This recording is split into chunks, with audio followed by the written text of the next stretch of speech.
Have you ever felt like getting fit and being healthy, but you've actually been putting it off?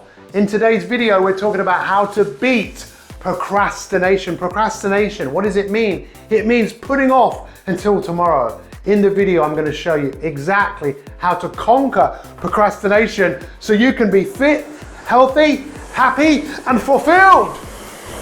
So how exactly do you beat procrastination? Well, the first thing is to actually know what procrastination is. And I was thinking of making this video and I thought, you know what, I'll do it tomorrow. No, of course I didn't. That was kind of a joke. Procrastination, what it means, it comes from a Latin word, which basically means to put forwards, to put something off and to do it later. And it's absolutely fascinating. And I wonder just how many times in your life you have actually said, you know what, I'll do that later, when you probably could have done it in the moment. And in this video, I definitely want to give you a different perspective about procrastination and then show you some specific tactics and techniques that could really help you beat it. But it's essential to know really, what it is. So you know it's about putting things forwards. What's really interesting is, and I've written down the number here, 1972. That wasn't the year I was born. I was actually born in 1970. But in 1972, the man who won the Nobel Prize, he was basically talking about the biggest issue in the world was too much information. 1972, now probably most of you weren't alive back then, but if you think about what information was available, you probably didn't know the internet didn't exist. There were no mobile phones. There was no TikTok. There was no Instagram. There was no YouTube. Basically, all there was media. There was television, a few channels. There was magazines. There was radio, libraries, encyclopedias. And even then, they thought there was too much information. What about now? How many YouTube videos are there? How many Facebook stories are there? How many LinkedIn posts are there? How many podcasts are there? There's so much information that it's overload, and our brains are not designed to be able to cope with that. We can only take in a certain amount of information. And what I want you to know about procrastination, first up, is this. It's absolutely crucial that you get your head around these three areas to know what procrastination actually is. Because what it is this.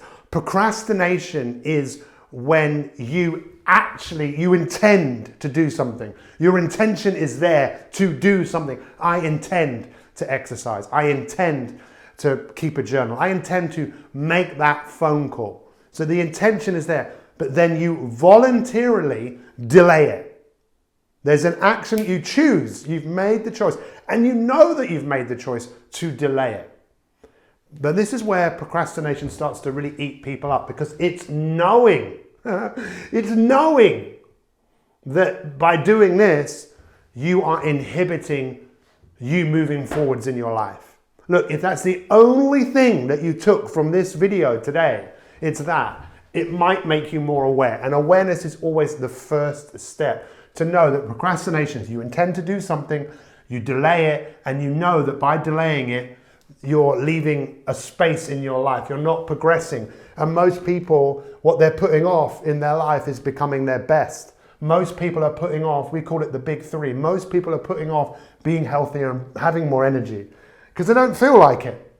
They're putting off improving their relationships. They're putting off improving their wealth or their work. Or maybe they're focused so much on one particular area in their life, they're putting off developing other areas of their life.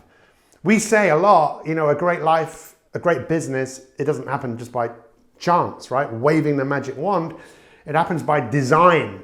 And designing comes from, first off, becoming aware of who. People talk about the why. You've probably heard of Simon Sinek talking about the power of why. It is powerful. And brands often know. Big companies like Apple, for example, they know the why. And they also know where they want the business to be. But when we look at individuals, we might have a big enough why, but we don't know who. We don't know who we need to be. And if you don't know who you need to be, your why is not important. You will never put off anything that needs to be done if you have a big enough reason to do it.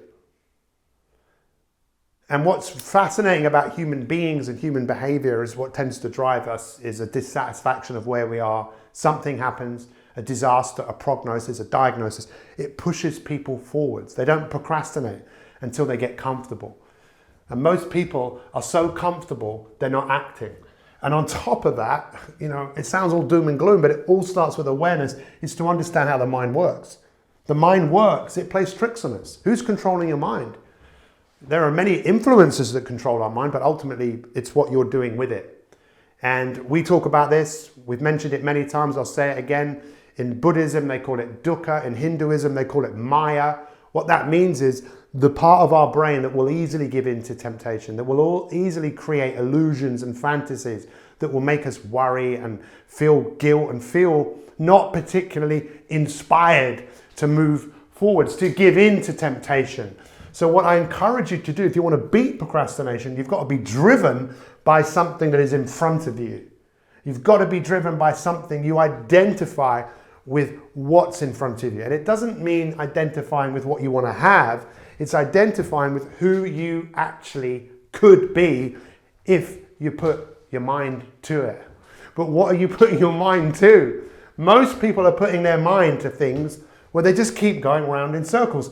And what's driven most people in their life is a desire to move away. Why don't we have the desire to move towards things? And it's so important to get your head around this, to understand that most people don't have a relationship to their future. We were involved with some studies many years ago. We wired people's brains up. We're looking at brain activity. We asked them to think of themselves. We saw a part of the brain light up. We asked them to think of a stranger. We saw a different part of the brain light up. Then we asked them to think of themselves in the future. And for most people, the part of the brain that lit up was the stranger.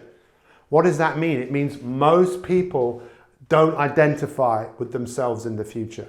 How do we start to crack this? We have to decide who we need to be, and we need to really bring this into play. This is the motivation equation. This was designed by a guy called Piers Steele, who has won what is the equivalent for the Nobel Prize in psychology. And he talks about motivation is expectation times value. What that means is that you know that if you do something, you've got to expect that it's going to move you forwards, and you value that. You value that if you exercise, you value the fact that it's going to make you healthier than you were before. This is what we've got. We've got to drive these up. You've got to value it more, expect it more, and you've got to drive down the impulsivity and the delay. The impulsivity and the delay. How many times today or yesterday do you think your impulses got the better of you? How many? And delay is really what procrastination is all about. You say delay it, rather than get in the game and just get started. Just get started. And I challenge you as your coach, if you see me as your coach, is every time you get in the game and every single time you behave in a way that you know that is moving you forwards, again and again and again, repetition, 1, 2, 3, 4, 5, is to say, that's like me, right? Every time you behave in a way that perhaps you didn't behave in the past, that's like me. Don't be concerned about how you feel, just get in the game. Because the inspiration that you want to feel, you're not going to feel it unless you just get started. So, this is what we would love to know from you, because we want to help you. That's what we do. That's why we do what we do. I encourage you right now to think about, what do you want in any one of those 3 areas? What do you want? If all I had to do was, you tell me, I'll give it to you. Maybe you'd say, I'd like to be financially free. Maybe you'd say, I want abundance of energy. Fantastic. If that's what you want, what would you have to stop doing every day? And what would you have to start doing every single day in order to get what you want? Comment below, let us know, because we are here to do one thing, it's to help you go from where you are to where you want to be. A great life, it doesn't just happen like that. It happens by design. Let's help you design the life. Comment below. We want to know, what do you want to start doing? What do you need to stop doing every day to help you move your life forwards? Thank you so much, and we'll see you next time. Bye.